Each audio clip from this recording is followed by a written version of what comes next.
Tudo bem, pessoal? Sou o Rodolfo Petec, especialista em investimentos do BB. Estou aqui para conversar com vocês sobre mais uma reunião do Copom que definiu o aumento da taxa Selic para 12,25. É isso mesmo, pessoal.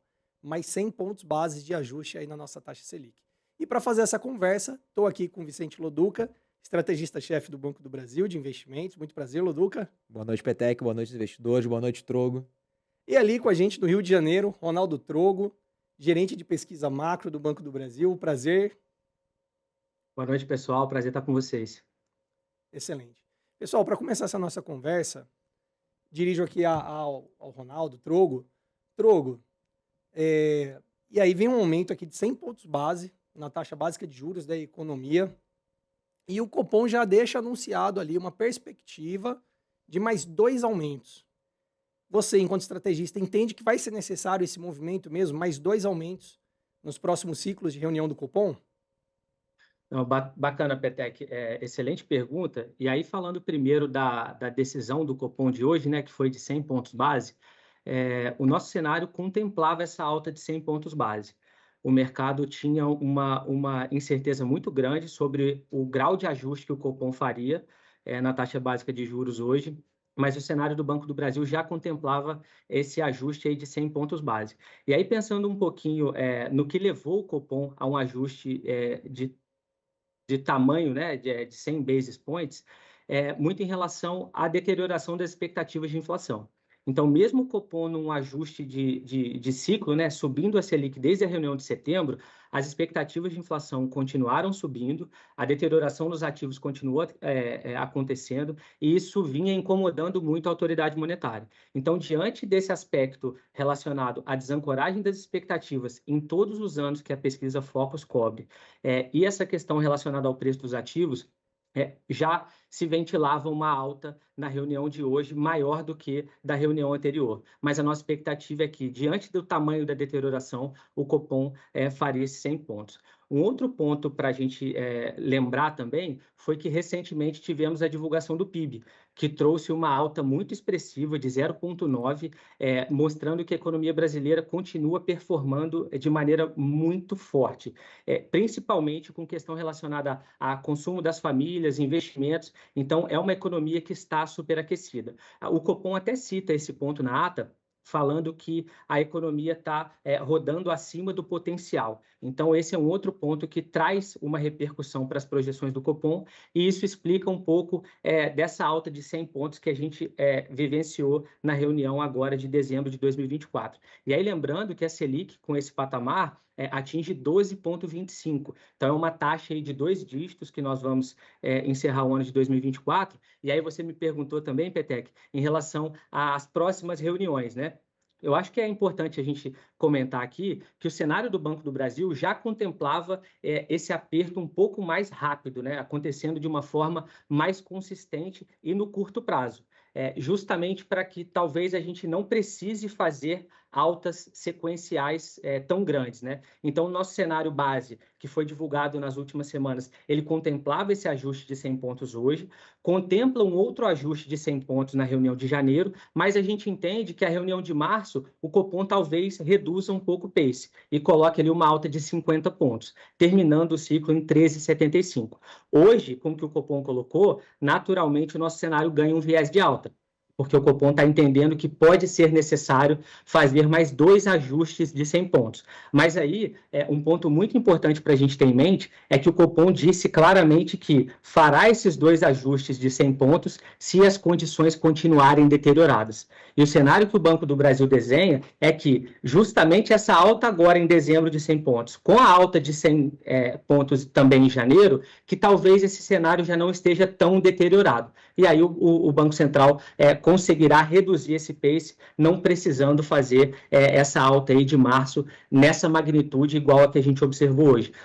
Então, são algumas nuances aqui do comunicado do Copom, né? Acho que principalmente para o investidor, para quem está de casa nos assistindo, uma expectativa de inflação muito desancorada, uma taxa de câmbio que pressiona as projeções do Copom e também essas questões mais relacionadas à atividade econômica. Então, esse conjunto de informações levou o Copom a ser mais enérgico no curto prazo. Mas talvez, justamente essa energia dê algum espaço para que o Copom possa não ser tão rígido lá na reunião de março. E aí, esse último ajuste monetário ali que o Copom citou, né, no comunicado de hoje, a gente vai aguardar um pouquinho mais. Em especial a ata que vai sair na terça-feira, que deve trazer um pouco mais de informações. Excelente, obrigado, Trogo. E você trouxe um ponto que eu queria explorar um pouquinho aqui com o Loduca. Né? Em setembro, ali, nós tivemos uma indicação do próprio Bacen de piora do cenário de inflação. Então, nós tivemos um aumento ali de 0,25 pontos percentuais, 25 pontos base. Em novembro, nós tivemos um aumento de 50 pontos base. E agora, um aumento de 100 pontos base. O que começa a se apresentar ali, uma atratividade interessante para investimentos, renda fixa e pré-fixados. Mas já é o momento, Loduca, assim, a curva já está apontando para um fechamento. O investidor já poderia estar aproveitando essa modalidade, esse tipo de rentabilidade na sua carteira de investimentos com esse último anúncio? Ô, Peté, cara, excelente pergunta. Acho que você trouxe aqui quando a gente normalmente vai falar, né, Trogo, sobre taxa de juros, impactos dos investimentos, acaba sendo voltado nesse momento de alta, né, sobre a parte pós-fixada, né? E acaba que a parte de indexar a inflação, pré-fixado, fica negligenciado, né? Na fala assim, do investidor médio, vamos dizer assim.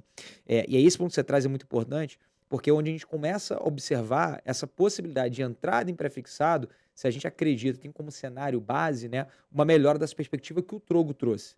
Então, se a gente acredita que o mercado vai ter uma reação melhor dessa fala mais contundente do Banco Central e dessa contratação de mais 100 bips na próxima reunião, de uma possibilidade, né, de uma redução desse pace nas reuniões subsequentes, isso agradar ali a expectativa do mercado, o pré-fixado ele sim se torna um ponto de entrada interessante. Mas independentemente disso, é importante a gente falar sobre o pré-fixado, que para o investidor, e aí vamos falar, por exemplo, do Tesouro Direto, ele quando contrata aquela remuneração, ele está contratando aquela remuneração até o vencimento.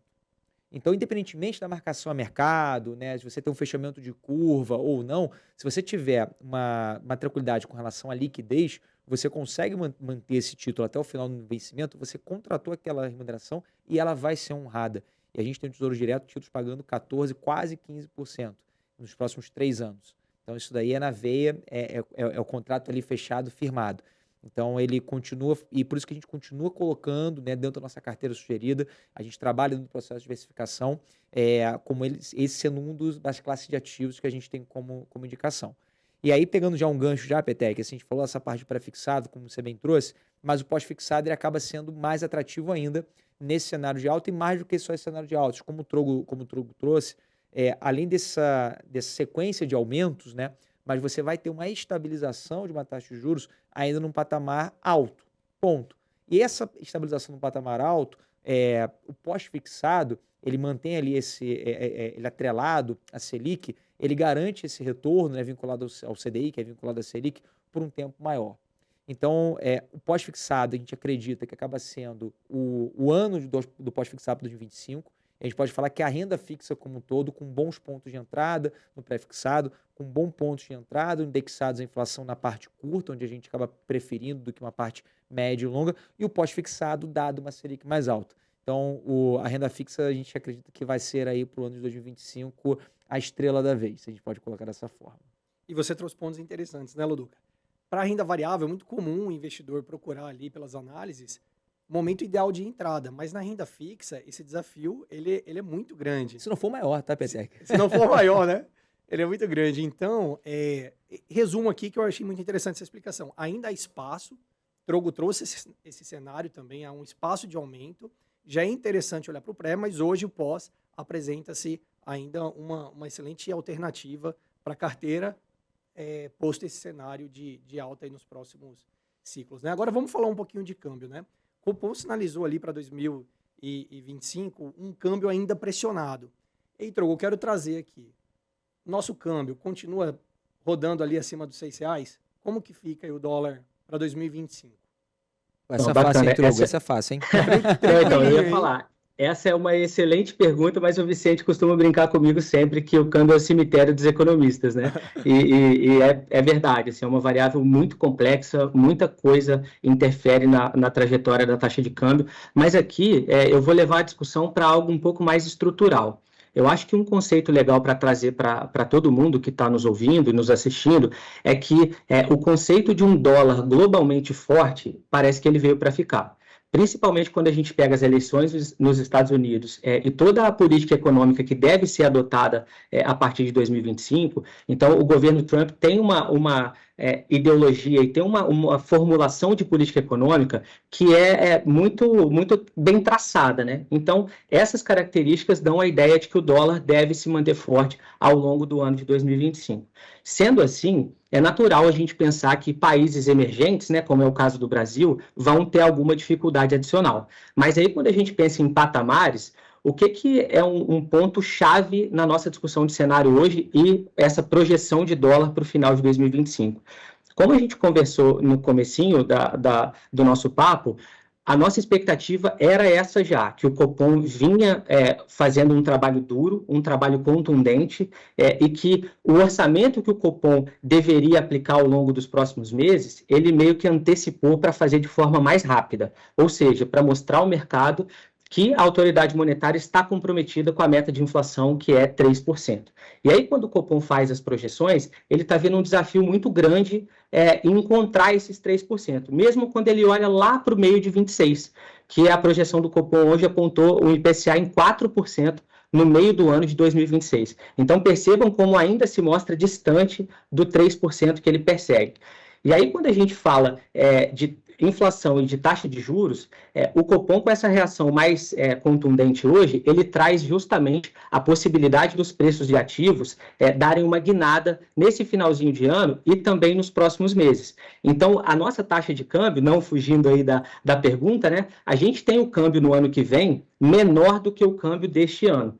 Por quê? Justamente o time de assessoramento econômico do Banco do Brasil entende que essa reação mais forte do Copom agora deve dar uma desanuviada nessas tensões que estão acontecendo nas últimas semanas. E aí a nossa expectativa é que, primeiro, né, a taxa de câmbio já deve reagir de uma forma positiva nesse finalzinho de ano, principalmente com o resultado do Copom de hoje, e aí para o ano que vem, com a continuidade desse aperto monetário e essa sensação do mercado de que a autoridade monetária realmente está lutando ali para encontrar os 3% da inflação, a gente entende que essa combinação pode fazer com que o câmbio no ano que vem seja menor do que o que a gente está enxergando agora. E aí, falando numericamente, né, até para o nosso ouvinte aí ter uma ideia de patamar, a gente está falando de um câmbio no ano que vem que deve encerrar ali próximo de 5,70. Não é aquela range, né, que a gente imaginava de 5 a 5,50, mas pensando nessa referência aí dos R$6, ainda assim é um alívio, né? Então a gente entende que esses fundamentos e esse trabalho do Banco Central sendo feito agora, no curto prazo, pode fazer com que o nosso câmbio, ao longo do ano que vem, fique um pouquinho mais valorizado. Excelente, Trogo, obrigado. E aí falamos aqui de inflação, falamos de câmbio, falamos de investimento de renda fixa, passamos ali pelos conceitos de renda variável, mas eu queria explorar um ponto aqui ainda, que é para a carteira de curto e longo prazo, Loduca. Com todas essas mudanças, essa possibilidade ainda de elevação nos próximos ciclos, quais mudanças o investidor que tem uma carteira de curto prazo poderia fazer e aquele que está trabalhando também com um horizonte ali de mais longo prazo, está estabelecendo uma carteira de dividendos ou até pensando na compra de um imóvel? Quais as principais mudanças que você enxerga como necessárias para esse momento? Boa, Petec. Antes até de responder a sua outra pergunta, eu vou só pegar um gancho ali com a fala do Trogo sobre o câmbio, e aí que vai conectar com o que eu vou trazer aqui para a minha fala. Quando a gente está olhando assim, a alocação, né, por classe de ativos, você tem um custo de oportunidade que é a própria Selic. Tá? Então hoje a gente está falando ali de uma Selic hoje 12,25, depois indo para 13,25, podendo chegar ali a 14,25, entre 14 e 14,25. Vamos colocar aqui 14, por exemplo. Se a gente for fazer uma conta aqui de padeiro, né, um câmbio a 6, mais 10%, a gente está falando de um câmbio a 6,60.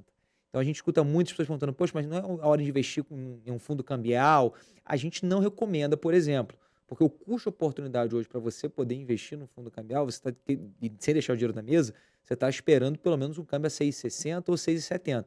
Que aqui no Banco do Brasil não é um cenário base da Gease, né? E aí a gente está pensando aqui um câmbio de 6,70 ser um cenário catastrófico para todas as outras variáveis, né? Então, só para fazer esse link, que é uma pergunta que vem de forma muito recorrente. E aí, sobre a questão de curto, médio e longo prazo, né? A gente sempre tem que ter na cabeça que investir é um processo de longo prazo, né? É uma composição de várias decisões de curto prazo, mas que leva a um horizonte de longo prazo. Então, a gente não recomenda, por conta de uma alteração e por conta de um aumento, né, de Selic, né, uma alteração na carteira que seja uma alteração forte, uma alteração que mude a rota dos investimentos, tá? como o Trogo bem colocou, né, esse cenário da tesouraria, ele foi divulgado, se não me engano, publicamente na semana passada, né, o Trogo. E aqui Isso. internamente, as discussões que a gente tem interna, elas já vêm acontecendo já há um pouco mais de tempo, né? Então a gente já tinha trazido essa parte desse cenário para as nossas recomendações, inclusive para esse mês já de dezembro.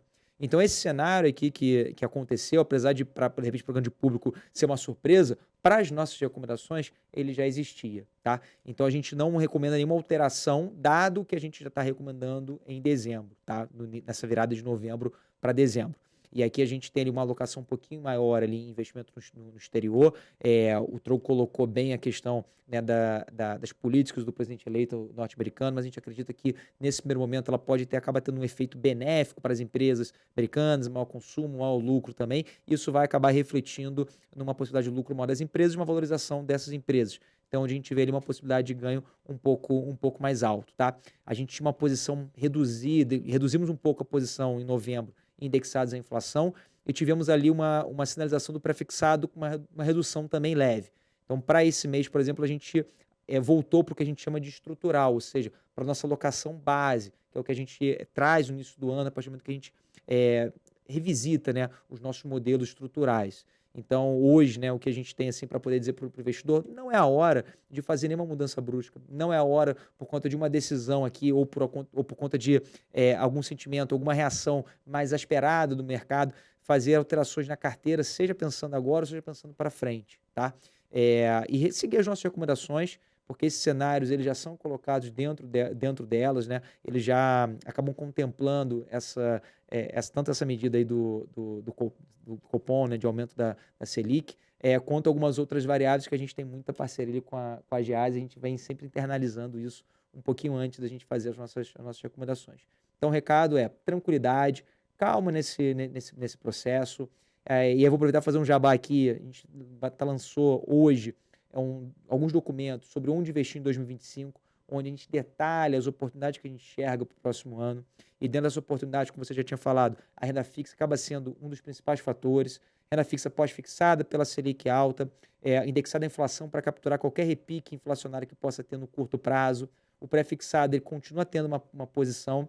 E a gente também faz um trabalho de seleção de fundos multimercados, que são gestores especializados que podem capturar esses movimentos de maior oscilação do mercado. Tudo isso a gente traz de forma bem detalhada no nosso documento Onde Investir. E para quem gosta ali de renda variável, a equipe do nosso banco de investimentos fez algo mais profundo ainda sobre essa classe de ativos específicos, detalhando os setores e as ações aí que são recomendadas para o ano de 2025, Petec.